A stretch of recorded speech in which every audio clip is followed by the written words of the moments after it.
Una natin siyang nakilala bilang Dimple, Criza, Chris, Isabel, ng Pretty 45, Pretty 45/2 o Pretty 46.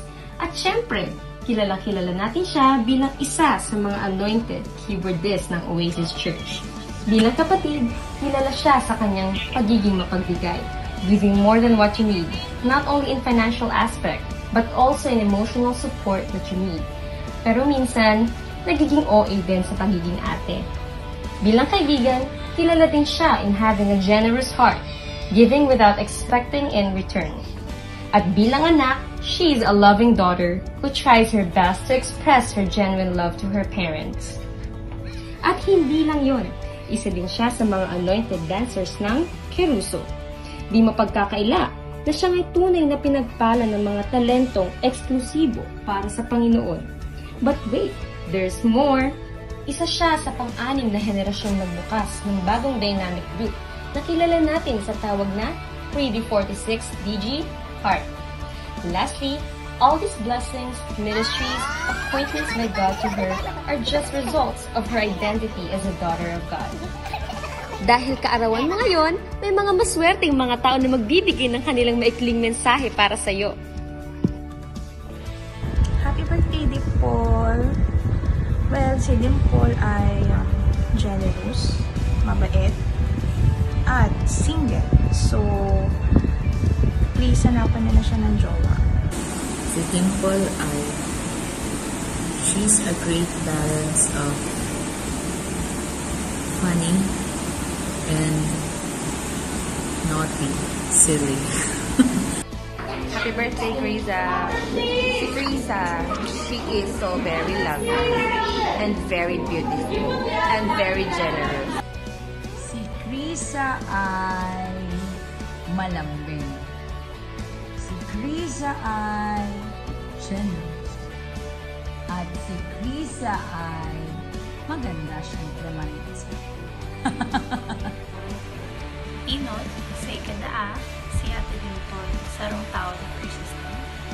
Kapag may sunod siyang bagay, kapag may sunod siyang gibukod, igibukod ng dawa, patikit-tikit na yun. Taaram na worth it sa dulo. Si Ate Dimple, ano na yun, may gusto mo na gag lang. Pero, sa romansyang stricto, dahil man sobrang stricto, medyo lang. Dimple, she's my friend and my sister. And she's a woman of God, a faithful woman of God. Makalimutan kasi, nung maliliit pa kayo, malambing ka, lalo na kay mama at papa, sa mga kapatid mo, pagdating sa mga extracurricular activities mo, you are very active, no?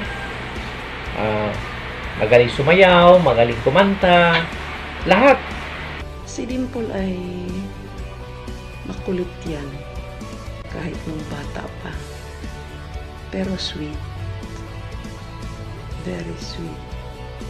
Makakalimutan is yung mga times na magkakasama kami ulit nung napatay lang kami dyan, and also nung napatagaytay kami. Kasi minsan na lang kami makompleto.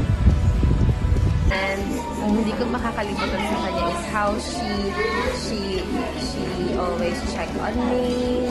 Kasi if you don't know, we are together in one house before ako mag-asawa. And yeah, she's like my mother, father, baby. Baby kasi she's innocent in some way. She knows that already. We have some funny moments, iyakan moments, killing moments. Yeah. I love you, Chris. Is yung araw na binigay niya sa akin si Justin, the little guitar of mine. Per day, kung malilinawan, baka ba siyang senaryo? Ugali mo is yung maglalambing ka, lalo na pag may kaipuhan. Ang yaon kaya ako dyan, pag nadaw ko na si To nung araw ko yun, or inapod niya ako sa malambing na boses, alam ko may gusto yan. Or gusto niya magpaluto, and iba, basta, kasi dati, tagal ko na hindi nakasama sa ate. Kaya nandyan ako, talagang ginagawa ko man itong may gusto si ate. Kasi alam ko na miss naman to. We are just jamming, singing together, and she's sharing to me yung mga na-compose niya na melody sa keyboard niya and asking me to put a lyrics on it, but I could not. Ang hindi ko makalimutan sa kanya ay yung sinuntok niya yung classmate niyang lalaki kasi nambuli sa kanya. Hindi ko makalimutan yung expression ng mukha niya nung dumaan ako sa classroom nila. Natatawa na lang ako.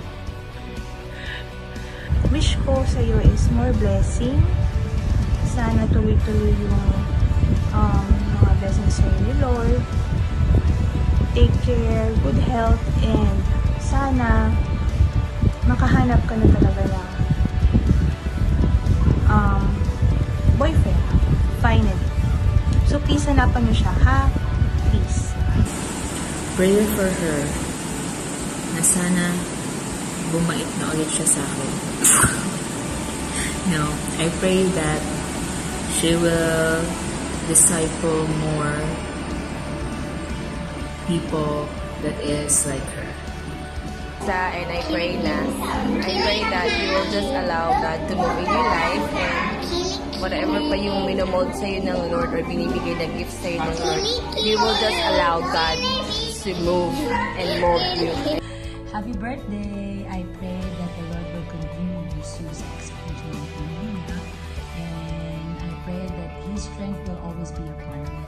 Happy birthday again! And I just want to say thank you for sharing your life to me. You will always be my sister, and my travel buddy, and my friend, and let's go out together very soon, out of the country ulit. I'm looking forward. Happy birthday, love you. That she will always enjoy and nurture the relationship that she have with the Lord Jesus Christ. And wish ko sa imo, magka-jowa ka na. Charot. Wish ko sa imo, naging successful ka pa. Maski daw Arab ko man, na mas magiging successful ka pa. Kasi dakulan pang plano sa iyo si God. Trust His process. Ang wish ko sa iyo, Dimple, ay good health at saka yung magandang future sa trabaho, sa paglilingkod mo sa Diyos, at saka syempre wish ko na magkaroon ka rin ng partner sa buhay. May boyfriend ka na ba? Mag-boyfriend ka na. Yan. Wish ko sa iyo, at saka yun nga, magkaroon ka ng partner sa buhay. Ang wish ko lang, anak, ay makatagpo ka o makakuha ka ng taong tunay na magmamahal sa'yo at mamahalin mo rin siya, lalong-lalo na pag nagkaroon ka ng pamilya. Iwasan ang unang-una dyan yung communication. Huwag iiwanan na huwag kayo matutulog na hindi kayo nakakaroon ng communication, no? Kasi communication is a sign of love. Dapat nandyan yung understanding, nandyan yung patience, no? Nandyan yung commitment, no? Pagdating naman sa trabaho mo, ang wish ko lang sa'yo, mahalin mo ang trabaho mo, no? Huwag mo abusin ang sarili mo. Happy birthday ulit, and I miss you. I love you, Dims. I love you. Happy birthday. God bless. Say happy birthday! Happy birthday! Happy birthday! Happy birthday? Happy birthday ulit. I miss you too. I love you ulit. Happy birthday, Dimple! I love you! Happy birthday. Take care. Keep safe always. I love you and miss you. Bye-bye. Thank you, Dimple. Happy birthday!